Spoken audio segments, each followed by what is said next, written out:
사도 바울은 믿음으로 의롭다함을 얻은 자에게 반드시 두 가지 구원의 열매가 있어야 된다, 이렇게 강조하고 있습니다. 하나는 사랑이고 또 다른 하나는 거룩이다. 바로 지난 2주간 사랑과 거룩에 대해서 우리가 살펴보았습니다. 다른 사람을 사랑하는 것이 모든 율법의 요구를 이루는 것입니다. 다른 사람을 사랑하는 것이 하나님을 사랑하는 것이며 하나님의 말씀에 전적으로 순종하는 것입니다. 사람을 사랑하는 것이 악을 미워하는 것이고 하나님의 성품인 선에 속한 삶임을 증명하는 것입니다. 이렇게 사람을 사랑하며 살아가는 우리들에 의하여 이 세상은 더 이상 부패하지 아니하고 예수 생명으로 가득하게 되는 것입니다. 제가 마치 사랑하는 삶이 소금과 같은 삶이다, 예수님이 산상수훈에서 강조하는 소금의 삶이다, 이렇게 말씀을 드렸습니다. 그 다음에 우리에게는 이 사랑과 더불어 거룩한 삶이 동반되어야 합니다. 거룩이 동반되지 않는 사랑은 타락하기 쉽습니다. 그러나 반드시 거룩도 사랑이 있어야 아름다운 선한 열매를 맺게 되는 거죠. 예수 그리스도의 완전한 구원을 향하여 나아가야 하는 우리에게 어두움의 일을 벗어버리고 빛의 갑옷, 즉 그리스도를 옷 입는 삶을 사는 삶이 반드시 동반되어야 한다는 것입니다. 우리는 예수님과 함께 세례를 통하여 십자가에 못 박혀 죽었고 함께 부활한 자들입니다. 그러므로 우리에게서 나타나야 되는 것은 예수 닮음을 한마디로 표현하면 거룩함이 있어야 한다는 것입니다. 이 거룩이 있는 사람은 이전의 어두움의 일, 즉 정욕을 위하여 육신의 일을 도모하는 삶을 더 이상 살지 않게 되는 것입니다. 특별히 예수님이 오시기를 사모하며 살아가는 사람, 지난 시간에 뭐라고 표현을 했냐면 종말 의식을 가지고 거룩한 예수님의 신부로 살아가는 사람은 자기 자신을 하나님 앞에 산제물로 거룩히 드렸기 때문에 예수님 기뻐하시는 행위들, 예수님 기뻐하시는 일들만 그렇게 행하게 되어 있습니다. 이런 사람들은 더 이상 육신 중심, 이 세상 중심의 삶을 살아가는 것이 아니라 우리를 구원하신 예수님 중심의 삶을 살아가게 되어 있는 것입니다. 오직 예수로 옷 입은 예수님 닮은 삶을 살아내는 것을 거룩이라고 이야기할 수 있는 것입니다. 예수 닮은 삶을 살아갈 때에 이 세상에서 어두움은 물러가고 찬란한 그리스도의 생명의 빛이 밝혀지게 될 것입니다. 그래서 거룩의 소금과 함께 나오는 빛이다. 우리의 빛된 삶이 다른 것이 아니라 예수님 닮은 거룩한 삶을 살아내는 거예요. 그 거룩의 핵심은 더 이상 육신의 일을 도모하지 아니하고 정욕을 위하여, 육신의 일을 위하여 나의 모든 것을 허비하지 아니하고 예수님으로 옷 입고 예수 그리스도께서 원하시는 삶을 살아내는 것이다, 이렇게 말씀을 드렸어요. 제가 사랑과 거룩을 다시 정리하는 이유가 어디에 있느냐면 오늘 비판하지 말라라는 말씀 때문에 그렇습니다. 제가 로마서 12장에서부터 15장까지 예수 그리스도의 산상수훈의 패턴과 비슷하다, 이렇게 말씀을 드린 적이 있습니다. 산상수훈의 핵심이 어떤 거냐면 마태복음 5장에서부터 이 7장까지인데 정확히는 8장 1절까지죠. 여러분 5장에서는 예수 그리스도께서 율법을 재해석하심으로 율법의 본질이 무엇이냐를 얘기해 주었어요. 율법의 본질은 하나님을 사랑하고 내 이웃을 내 몸과 같이 사랑하는 거예요. 즉 하나님을 사랑한다면 다른 사람을 사랑해야 되고 다른 사람을 사랑하는 것을 토대로 하나님 사랑해야 된다는 것입니다. 6장은 하나님과의 은밀한 교제예요. 오직 하나님만 의식하고 하나님 앞에서 살아가는 거룩한 삶에 대해서 이야기하고 있는 것입니다. 그 이후에 7장 1절이, 마태복음 7장 1절이 무엇이냐면 형제를 비판하지 말라는 말이에요. 여러분, 비판하지 말라는 말이 7장 1절입니다. 여러분, 그 관점에서 오늘 이 로마서로 돌아와 보면 사랑에 대해서 이야기를 하고 거룩에 대해서 이야기를 하고 동일하게 형제를 비판하지 말아야 될, 비판하지 않아야 될 것에 대해서 강조하는 것을 보면 의미적으로 완전하게 예수님의 산상수훈과 동일한 건 아니지만 의미적으로 사도 바울이 예수 그리스도의 산상수훈을 기억하면서 이 로마서를 기록하고 있다, 이렇게 생각하여도 조금은 부담이 덜 될 듯 싶습니다. 우리 사랑하는 성도 여러분들과 제가 이 말씀을 통해서 그러면 형제를 비판하지 말라라고 하는 로마서의 근거가 무엇이냐를 한번 생각하게 될 터인데요, 지금까지 여러 번 했던 말씀을 또다시 잠시 드리고 싶어요. 우리가 사랑 이야기를 했었을 때 제가 로마서 12장 1절과 2절이 거룩과 사랑이 교차 대조로 나타난다, 이렇게 말씀을 드렸지 않습니까? 1절이 거룩에 관한 말씀입니다. 로마서 12장 1절이 그러므로 하나님의 자비하심으로 너희를 권하노니 너희 몸을 하나님 기뻐하시는 거룩한 산제물로 드리라.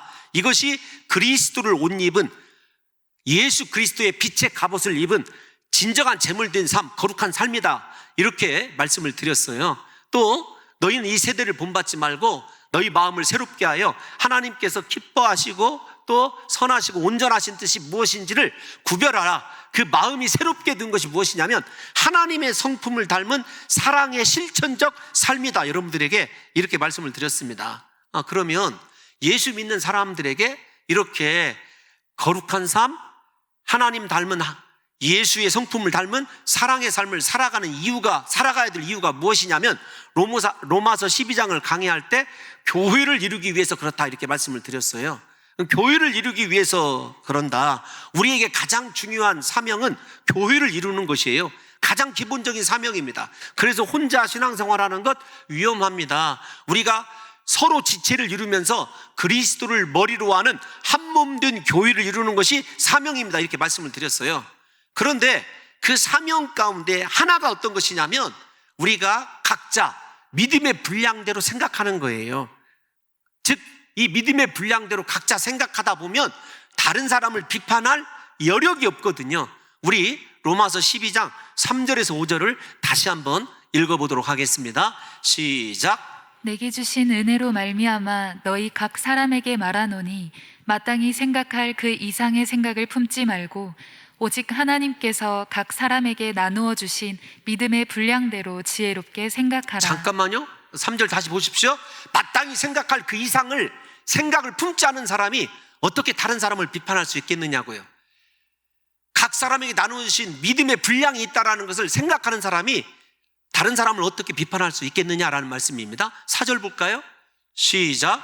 우리가 한 몸에 많은 지체를 가졌으나 모든 지체가 같은 기능을 가진 것이 아니니 이와 같이 우리 많은 사람이 그리스도 안에서 한 몸이 되어 서로 지체가 되었느니라.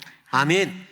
각자의 기능이 있어요. 그 많은 지체가 한 몸을 이루어가는 그런 것이 교회의 모습입니다. 그래서 로마서는 제가 여러분들에게 교회론이다, 이렇게 말씀을 드렸습니다. 그런 가운데서 저 믿음의 분량대로 생각하라, 교회를 이루라, 이런 관점에서 오늘 본문을 생각해 보면 하나님께서 교회의 하나됨을 깨트리는데 가장 결정적인 요인으로 생각하는 것이 무엇이냐면 형제가 형제를 비판하는 거예요. 사랑하는 성도 여러분, 우리 모두는 하나님의 자비하심으로 말미암아 그리스도를 머리로 하는 교회의 지체가 되었어요. 이 지체됨을 위하여 우리의 몸을 거룩한 산제물로 드렸고 마음이 새롭게 변화를 받아 하나님이 기뻐하시는 선에 속한 사람, 사랑을 할 줄 아는 사람이 된 것입니다. 그러므로 지체를 비판하는 것은 교회의 하나됨을 깨트리는 결정적 요인이다, 제가 이렇게 말씀드리고 있는 거예요. 사도 바울은 형제된 자들을 함부로 판단하거나 비판하는 대신에 오히려 형제들의 약점을 받아들여라, 이렇게 얘기하고 있어요. 그리고 항상 형제들의 믿음을 위하여 선을 세우고 덕을 세우는 삶을 예수님의 삶으로 말미암아 예수님이 머리이신 교회를 교회되게 하라고 권면하고 있는 거예요. 제가 여러분이 말씀드리는 것이 어떤 것이냐면 이런 거예요. 조금 힘듭니다만은 로마서 12장 1절에서 5절까지를 통해서 사도 바울이 사랑을 다시 해석을 하고 거룩을 다시 해석하고 난 이후에 우리에게 사랑이 무엇이냐라고 하는 것을 로마서 14장에서 얘기합니다. 그 다음에 또다시 거룩이 무엇이냐를 로마서 15장에서 얘기해요. 우리 다 같이 여러분 14장 맨 처음에 뭐라고 쓰여 있죠? 위에 한번 봅시다. 성경을 시작. 형제를 비판하지 말라. 여러분의 성경 가지고 있는 그 제목이 그렇게 되어 있죠? 15장을 한번 봅시다. 15장 맨 위에 뭐라고 쓰여 있는지 함께 읽어볼까요? 시작. 선을 이루고 덕을 세우라. 우리가 선을 이루고 덕을 세우는 것, 거룩한 삶으로만 가능하다는 것을 이 말씀을 해석하지 않아도 잘 알 수 있을 것이라고 생각이 되어집니다. 그러니까 여러분 이렇게 생각하셔야 돼요. 내가 정말로 사람을 사랑한다? 그러면 어떤 사람이든지 받아낼 수 있는 사랑의 사람이 되어 있는 거예요. 그 사랑의 사람은요, 형제를 비판하지 않아요.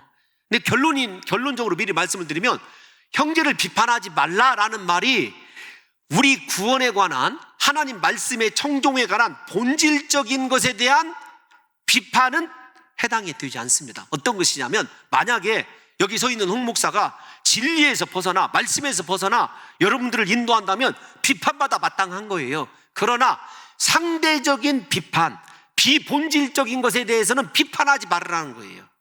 우리가 하나님 말씀을 청종하고 구원을 받고 결론에서 나옵니다만 주를 위하여 살아가는 믿음이 확고하다고 한다면 우리에게서 일어나는 사소한 것들, 우리의 생활 환경이 다르고 자라온 배경이 다른 것 때문에 나타나는 신앙적 어떤 비본질에 관해서는요, 비판해서는 안 된다는 것입니다. 여러분들과 제가 이런 관점에서 이 말씀을 생각해 보면, 사랑하는 성도 여러분들과 제가 어떻게 살아야 되느냐, 우리가 한 몸으로서 지체들을 존중하여 끝까지 아름다운 공동체를 이루기를 원하는 것이 사도 바울이 14장, 15장에서 우리에게 들려주는 말씀이거든요. 그렇다고 한다면 저와 여러분들이 다른 사람에게 거룩한 하나님 나라를 보여줄 수 있는 본이 되는 삶, 덕을 세우는 삶을 살아야 되고, 어떤 사람도 다 수용하고 받아줄 수 있는 사랑이 넉넉한 삶을 살아야 돼요. 이것이 무엇이냐면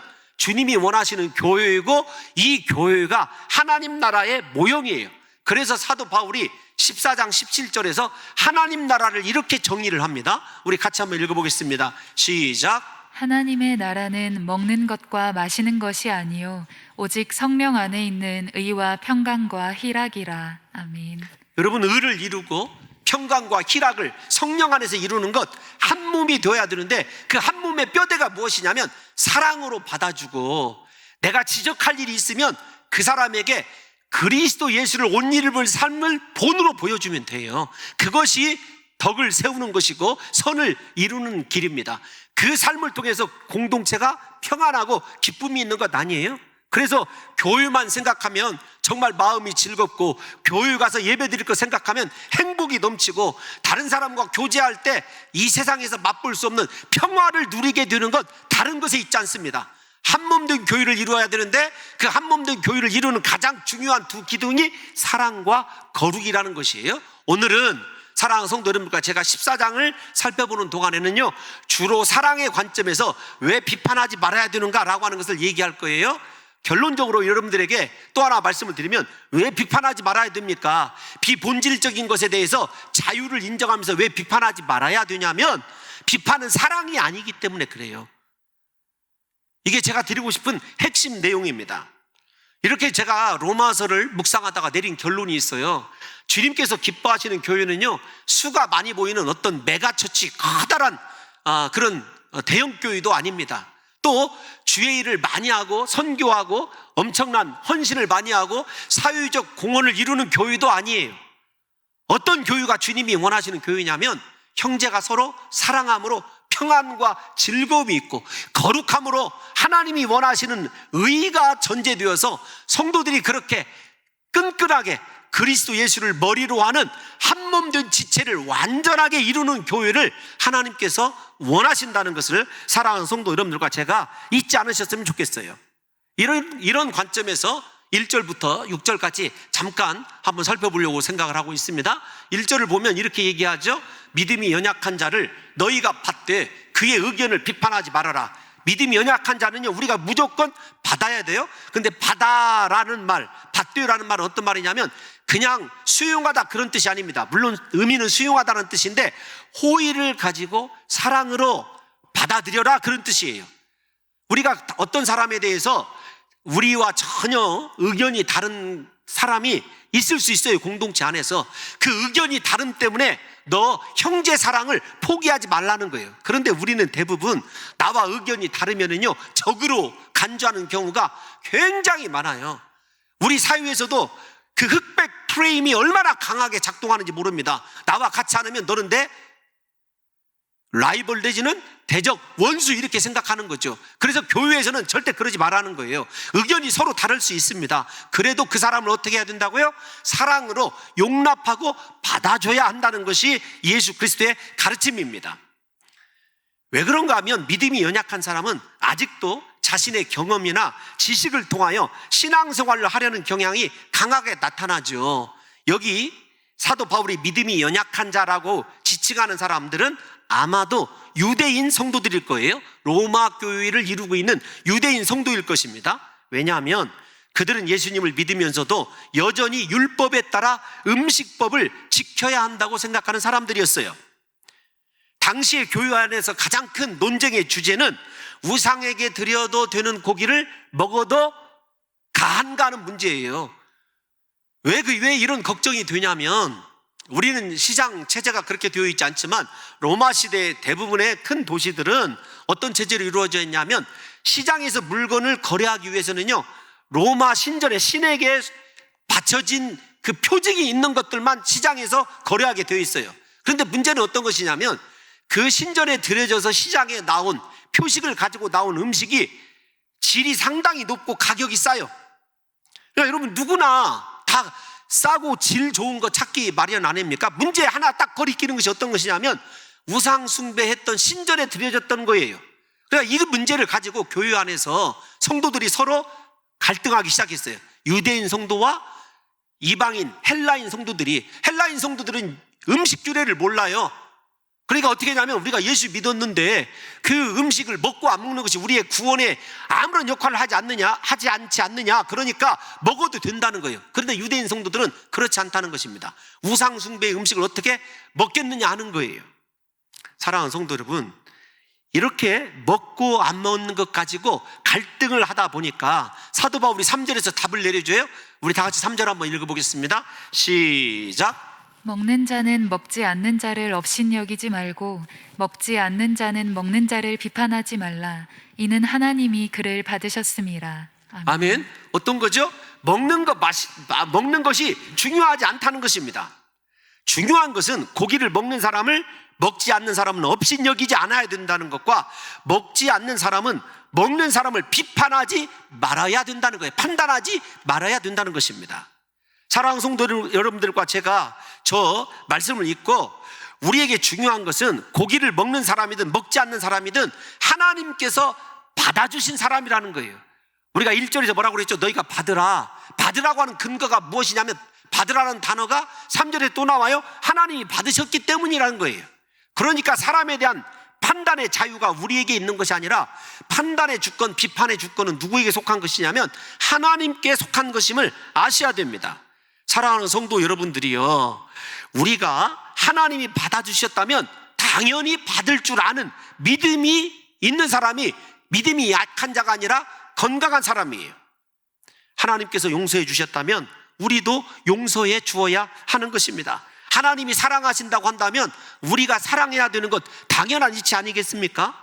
하나님께서 받으셨다고 한다면 우리 모두는요, 그러므로 다른 사람을 받을 줄 아는 스폰지 같은 수용적인 사람이 되어야 돼요. 그런데 예수 믿는 사람들은 대부분 자기 기준에 의하여 나와 다른 사람을 틀리다고 간주하면서 터부시하고 배척하는 경우가 너무도 많이 있다는 것이 문제 아니겠습니까? 오늘 우리도 정말로 믿음이 강한 사람이라고 한다면 본질적인 신앙의 도전이 아닌 한, 다시 말씀을 드립니다, 말씀의 진리에서 벗어나는 것이 아닌 한, 관습에 관한 것, 규례에 관한 것이라고 한다면, 사랑하는 성도 여러분들과 제가 자유롭게 그들을 인정하며 때가 되어 기다리게 되면 그 사람들도 우리와 같은 마음을 가지고 하나님 섬기게 되는 역사가 일어난다는 거예요. 그래서 가장 중요한 건 어떤 것이냐면, 그 사람이 나와 다르고 틀린 것이 중요한 것이 아니라 하나님이 받은 사람이다, 사람을 영혼으로 바라보는 것이 중요한 것이죠.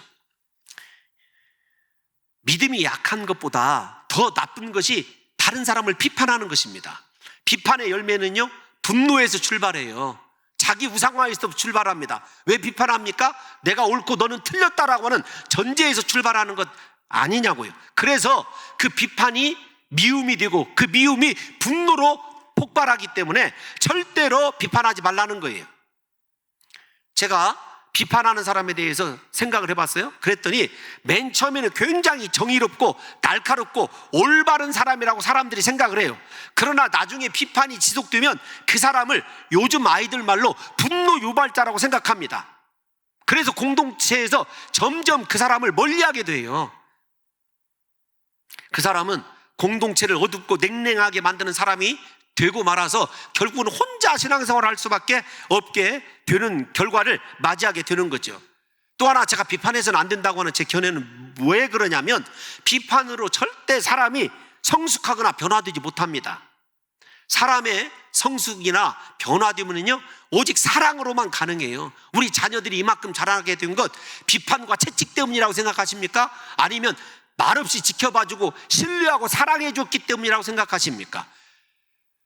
제 목회자로서 죄송한 표현 한번 쓰겠습니다. 우리 성도들과 함께 신앙생활 할 때 가장 중요한 것이 무엇이냐면 기다림이라는 사실을 요즘에서 더 많이 알아요. 기다리면 되더라고요.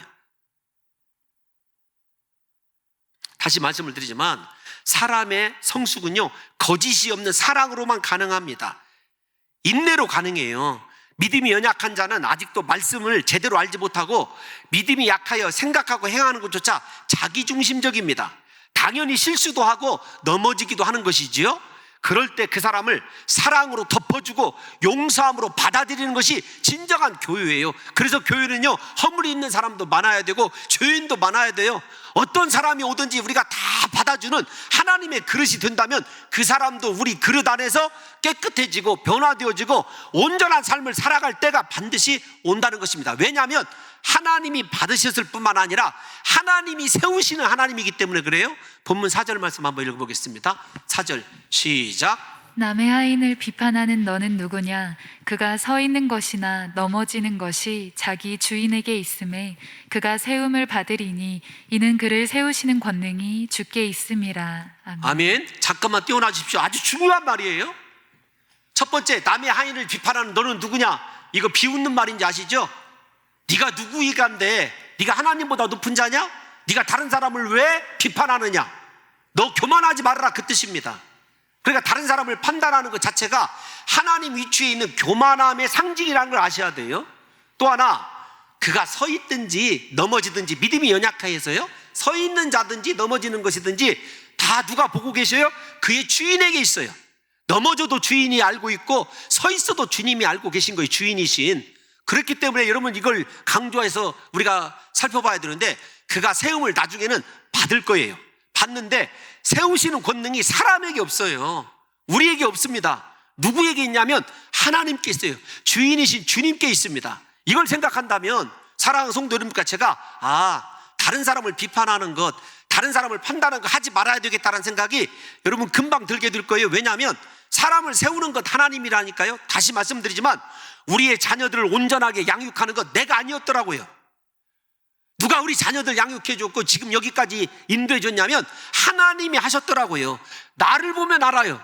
여러분, 나에게 절대적인 영향력을 끼친 사람들이 있을 수 있어요. 그런데 사실은 나같이 연약하고 보잘것없는 자 하나님이 참고 기다리시면서 세워주셨기 때문에 여기까지 온 것 아니겠느냐고요.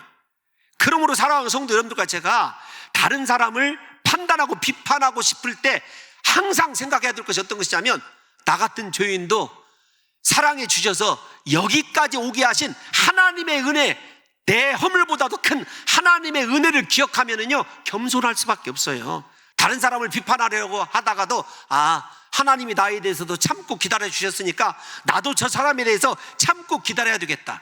여러분, 그것이 우리가 취해야 될 신앙의 온전한 자세이고 우리가 형성해야 될 가장 중요한 교회의 기초라는 것을 아셔야 된다는 것입니다.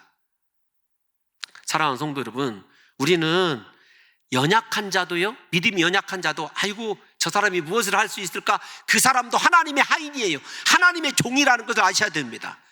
하나님의 종이기 때문에 하나님만이 그 사람을 세우시고 온전케 하실 수 있다는 것을 생각하셔서 우리가 할 일은 어떤 것이냐면요, 끝까지 사랑해 주는 거예요.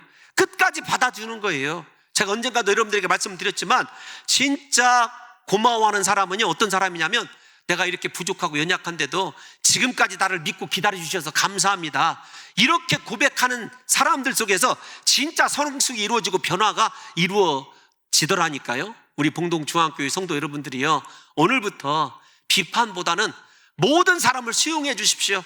저 사람은 나와 신앙적인 배경이 다르지, 자라온 환경이 다르지, 그러니까 내가 그걸 자유롭게 인정해 줘야 되지, 이런 마음을 가지고 수용하고 포용해 주었을 때 우리 교회가 성령이 역사하는 건강한 교회, 하나님 나라를 닮은 의와 평강과 희락이 넘치는 진정한 사랑이 넘치는 거룩한 교회가 될 줄로 믿습니다.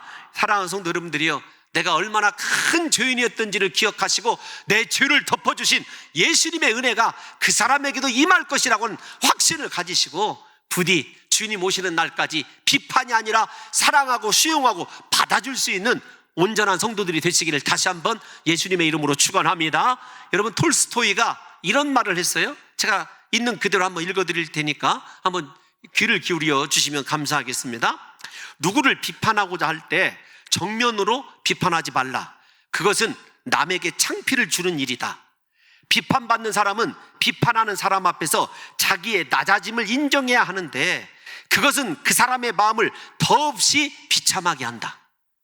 정면으로 비판하지 말라는 거예요. 그 사람이 얼마나 사람들 앞에서 창피하고 비참함을 느끼겠느냐고요. 그런 거로 정면으로 비판하는 일은 좋지 않다. 또 안 보는 데서 뒤에서 비판하는 것은 더 나쁘다. 이것은 불성실한 일이다. 그렇다고 한다면 어떻게 하는 것이 좋냐? 옳지 못한 일이라는 거예요. 남이 보지 않는 데서 비판하는 거, 그거 불성실하고 옳지 못하고 야비한 짓이라는 거죠. 그럼 어떻게 해야 되느냐? 모른 척하여라. 모른 척하여라.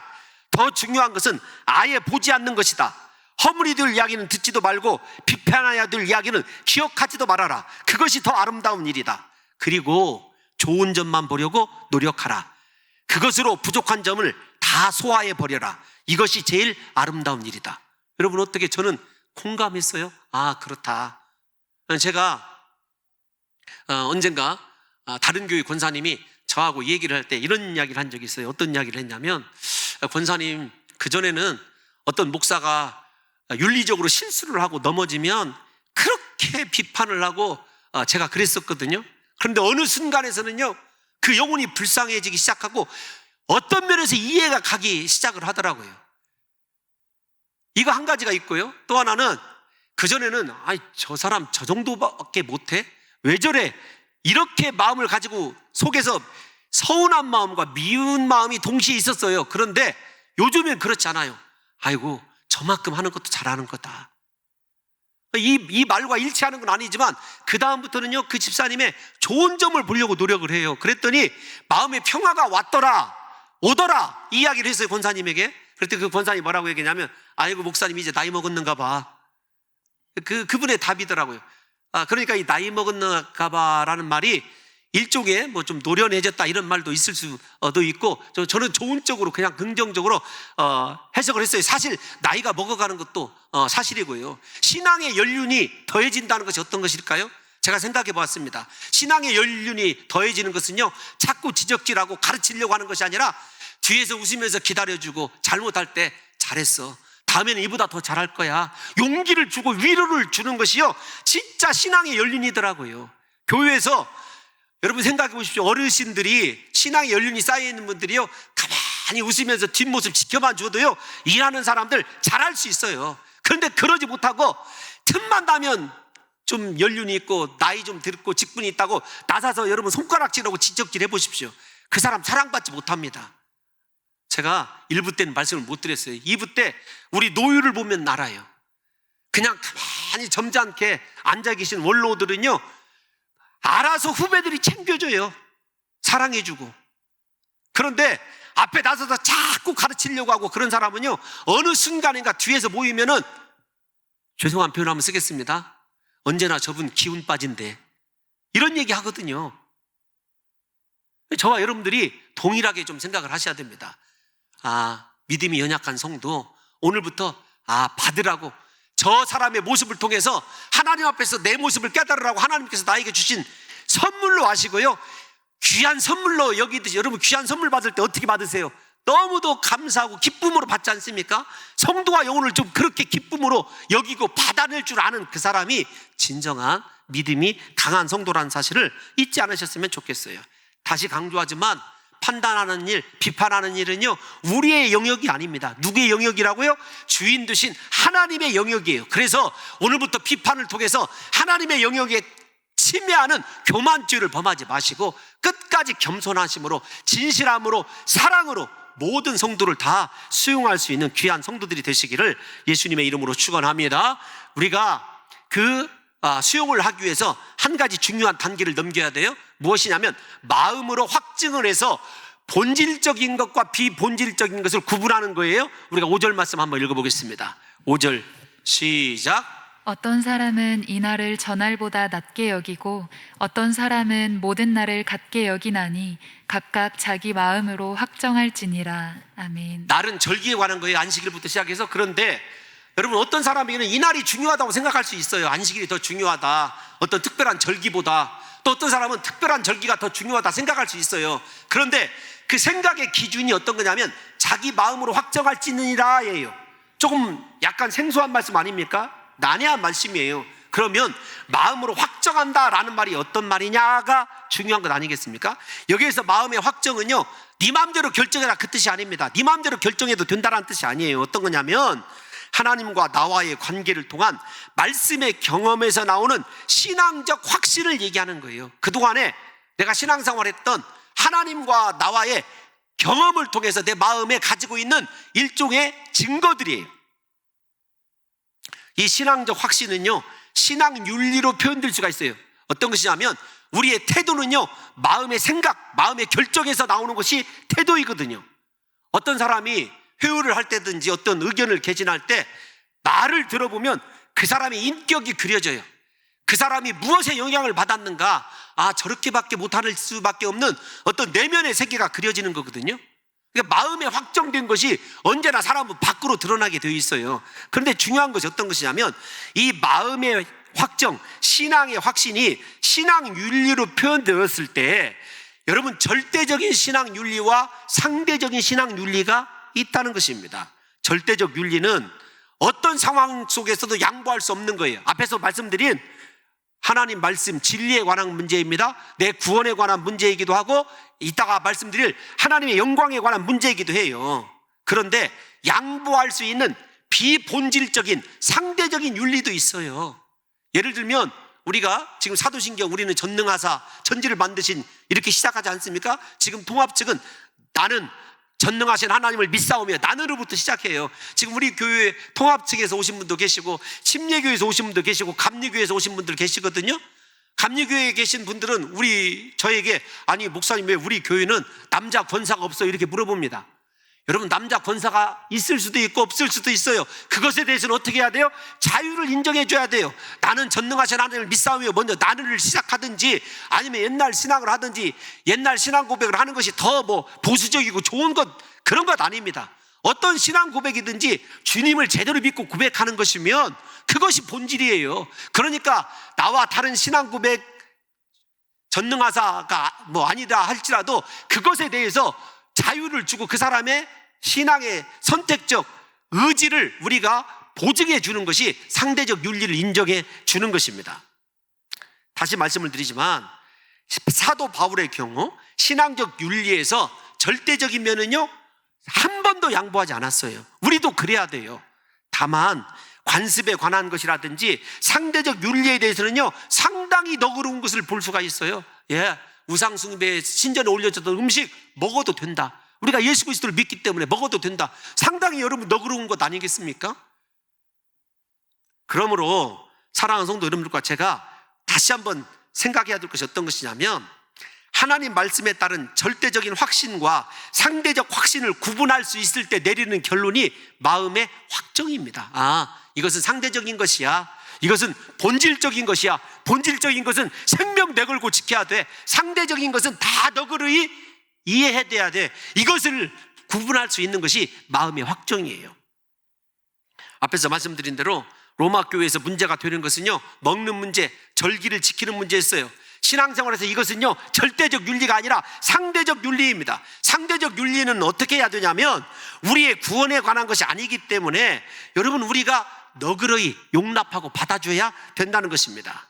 사랑하는 성도 여러분, 우리가 이 문제를 더 확인하기 위해서 6절 말씀 한번 읽어보겠습니다. 6절 이제 다 와요. 시작. 나를 중히 여기는 자도 주를 위하여 중히 여기고 먹는 자도 주를 위하여 먹으니 이는 하나님께 감사함이요 먹지 않는 자도 주를 위하여 먹지 아니하며 하나님께 감사하느니라. 잠깐만요. 지금 먹는 거 날 문제 나왔잖아요. 가장 많이 나오는 말이 어떤 말이에요? 주를 위하여요. 주를 위하여. 3번씩이나 나오지 않습니까? 그러니까 우리가 먹든지 안 먹든지 그 중심이 먹는 거 안 먹는 것이 중요한 게 아니라 형식이 중요한 것이 아니라 내 마음이 주를 위한 것이 확정되어 있느냐가 중요해요. 여러분, 이거 이해 가십니까? 나는 주를 위하여 먹지 않을 수도 있어요. 주를 위하여 먹을 수도 있습니다. 그 둘 다가 다 주를 위한 것이라면 우리가 다 받아들이고 이해하여야 된다는 것입니다. 사랑하는 성도 여러분, 다시 결론을 말씀드리면 나의 신앙적 결단이 주를 위한 것이라면 음식도 먹을 수도 있고 먹지 않을 수도 있고 자유가 있는 거예요. 우리의 신앙의 행위의 모든 기준이 주님을 위한 것이 된다고 한다면, 본질이 주님을 위한 것이라고 한다면요, 비본질은 언제든지 덮어주고 넘어갈 수 있어야 된다는 것입니다. 여러분들이 잘 아는 말씀 한 말씀 드리고 싶어요. 17세기 독일의 신학자 루퍼투스 멜데니우스라는 사람이 있어요. 이런 말을 했어요. 여러분이 잘 아는 말입니다. 본질적인 것에는 일치를, 비본질적인 것에는 자유를, 그리고 모든 것에는 사랑을. 그런데 이 말을 인용할 때 사람들이 본질적인 것에는 일치를, 비본질적인 것에는 자유를, 여기까지만 인용하거든요. 아닙니다. 본질적인 것이 되었든지 비본질적인 것이 되었든지 모든 것에 사랑을 할 수 있어야 된다는 것이죠. 제가 이 말 상당히 좋아하는 말이거든요. 어떤 중요한 교회에서 결정을 할 때 이것이 본질적인 거냐 비본질적이냐를 따져서 여러분 결정하려고 노력하고 있어요. 그러나 제가 못하는 것이 무엇이냐면 본질적인 것이든지 비본질적인 것이든지 전체적으로 사랑을 통해서 행해야 되는데 그러고 있느냐는 저 자신도 상당히 가슴이 아플 뿐입니다. 이러한 관점에서 생겨난 마음의 확정을 따라서 먹든지 마시든지 주의 영광을 위하여 선택했다면 아무런 문제가 되지 않는 것이에요. 여러분, 오늘날 주일도 마찬가지입니다. 나는 먹고 열심히 힘을 내서 주일날 주를 위해서 섬기고 더 사랑하고 더 성도들과 함께 깊은 교제를 이룰 거야. 그것이 주님을 위한 것이라면 이해해야 돼요. 받아줘야 됩니다. 반대로 나는 주일날 외식도 하지 않고 고기도 먹지 않겠다, 주님을 위해서, 그렇다고 한다면 그 사람 그거 인정해 줘야 돼요. 다 주님을 위한 것이기 때문에. 그런데 중요한 것이 있어요. 그 마음의 확정이 나에게만 국한된다는 것을 잊어서는 안 됩니다. 내가 다시요 주일날 다른 사람과 교제도 하고 또 성도의 사랑과 또 함께 된 것을 나누는 것이 중요하기 때문에 주일날 외식도 하고 나는 교제도 할 거야. 근데 목적이 주님을 위해서요. 할 수 있어요. 그런데 그것을 모든 사람에게 적용하려고 하지 말라는 거예요. 반대의 경우도 마찬가지입니다. 나는 주일을 거룩히 지켜야 되기 때문에 주일날 돈도 쓰지 않고 오락도 하지 않고 의식도 하지 않을 거야. 여러분, 그 신앙을 가지고 나만이 진짜 보수인 것 같고 나만이 옳은 것 같다는 착각을 버려야 된다는 거예요. 그건 누구의 확정이에요? 나 개인의 마음의 확정이라는 거죠. 그러니까 신앙에 획일화를 요구하지 마세요. 나와 저 사람이 다를 수 있습니다.